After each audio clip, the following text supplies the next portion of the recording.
Hello everyone, তো এখানে আমার দ্বিতীয় দিন আজকে। তো সকাল সকালে উঠে বেলুন ফুলানোর জন্য চলে এসেছি। আমরা এখানে বেলুন ফুলিয়ে দিচ্ছিলাম, ওরা ওখানে বেলুন সাজিয়ে দিচ্ছিল। আর অনেক ভোর থেকেই তো রান্না বান্না আরম্ভ হয়ে গিয়েছে, যেহেতু অনেক লোকের আয়োজন ছিল।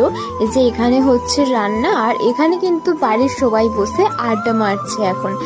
তোমরা সকলেই দেখেছো আগের দিন গোপাল নিয়ে আসার ভিডিওটা। আজকে কিন্তু রয়েছে গোপাল পুজো, তার জন্য কিন্তু সকাল সকাল টিফিন করে স্নান করে রেডি হয়ে কিন্তু পুজোর দিকে চলে এসেছিলাম।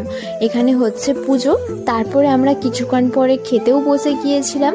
আর দিদি, ভাগনা, ভাগ্নিরা, তার সঙ্গে মাসিও বসেছিল। আবারও দেখতে পাচ্ছ আজকেও কিন্তু আমি গোপালজির চন্দনের সেবা নিয়েছি, আমার খুবই ভালো লাগছিল। আসার পথে আমি কিন্তু দেখেছিলাম দিদির বাড়ি থেকে বেশ খানিকটা আগে একটা মাঠে কিন্তু বেশ ক জায়গায় সরিষার ক্ষেত হয়েছিল। তাই জন্য ঠিক করেছে আমরা সকলে খাওয়া দাওয়া করে একটু ওই সরিষার মাঠ থেকে ঘুরে আসব। জায়গাটা কিন্তু খুবই সুন্দর দেখতে লাগছিল।